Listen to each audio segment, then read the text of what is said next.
18 अप्रैल 2024 की शाम 4:45 BVB college Hubli Karnataka. इन दिनों शहर के इस कॉलेज में इम्तिहान चल रहे हैं।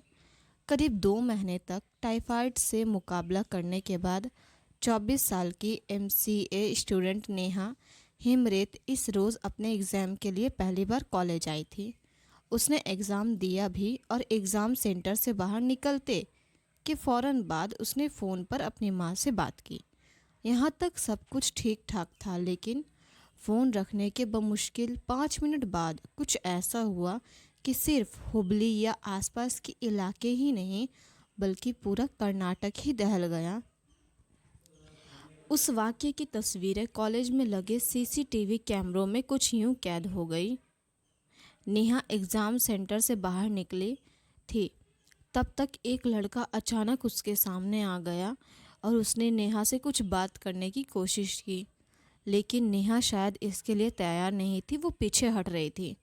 लेकिन इसी असमंजस और इनकार के बीच लड़के ने कुछ ऐसा किया जो कोई सोच भी नहीं सकता था। उसने अचानक अपनी जेब से एक बड़ा सा चाकू निकाला और नेहा पर टूट पड़ा। एक तो 24 साल की दुबली पतली नेहा, ऊपर से अभी अभी टाइफाइड से उबरने की कमजोरी, उसको संभालने का मौका ही नहीं मिला। नेहा ज़मीन पर गिर पड़ी और हमलावर लड़के ने उसके गले पर चाकू से ताबड़तोड़ वार करना शुरू कर दिया। नेहा खुद को जितनी बचाने की कोशिश करती, हमलावर उस पर उतने ही वार करता। उसने नेहा के गले में दोनों तरफ से वार किया और उसे कम से कम 7 से 8 बार चाकू मारे। लेकिन इससे पहले कि एक स्टूडेंट पर दूसरे स्टूडेंट के इस हमले को देखकर वहां मौजूद बाकी लोग रिएक्ट कर पाते, चंद सेकंड से अंदर ही हमलावर अपने इरादों को अंजाम देकर वहां से भागने लगा। लेकिन कॉलेज में मौजूद बाकी लड़कों ने पीछा कर उसे काबू करने में कामयाबी हासिल की और उसे पुलिस के हवाले भी कर दिया। हमलावर लड़का कोई और नहीं बल्कि उसके साथ बीसीए में क्लासमेट रह चुका फैयाज कोंडीकोप्पा था। इस हमले के बाद कॉलेज के स्टूडेंट्स और टीचर्स ने नेहा को किसी तरह अस्पताल पहुंचा दिया, लेकिन मौका ए वारदात से करीब 2 किलोमीटर दूर के आईएमएस अस्पताल पहुंचते पहुंचते नेहा की जान जा चुकी थी। पुलिस ने छात्रों की मदद से नेहा की जान लेने वाले फैयाज को तो गिरफ्तार कर लिया, लेकिन इस वारदात के पीछे क्लासमेट की सूरत में छुपे सनकी आशिक की एक ऐसी कहानी छुपी है जो डरावने वाली है।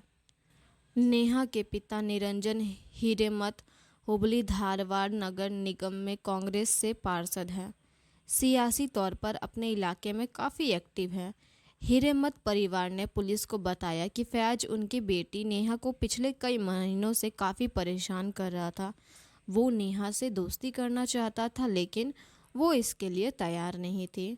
उसने साफ साफ उसे मना भी कर दिया था, लेकिन फैयाज ने उसे का पीछा करना बंद ही नहीं किया। यही वजह है कि नेहा के घर वालों ने 5 महीने या 6 महीने पहले फैयाज को अपनी बेटी से दूर रहने की चेतावनी भी दी थी। अपनी बेटी को वो खुद ही कॉलेज छोड़ने और पिक करने भी जाते, लेकिन उन्हें क्या पता था कि फैयाज कॉलेज के अंदर ही उनकी बेटी पर हमला कर देगा। एक कॉलेज के अंदर एक स्टूडेंट के हाथों दूसरे स्टूडेंट के कत्ल की ये वारदात इतनी भयानक थी कि इसने हुबली के साथ साथ पूरे कर्नाटक को हिला दिया। गुनहगार को कड़ी से कड़ी सज़ा दिलाने के लिए हुबली से लेकर बेंगलुरु तक में विरोध प्रदर्शनों की शुरुआत हो गई। इस वारदात के बहाने सवाल कर्नाटक के मुख्यमंत्री सिद्धारमैया को भी इस मामले पर अपना पक्ष स्पष्ट करना पड़ा। सीएम का कहना है कि कत्ल की ये वारदात दोनों पक्षों के बीच का निजी कारणों की वजह से हुई। इसका लॉ एंड ऑर्डर से कोई सीधा ताल्लुक ही नहीं है।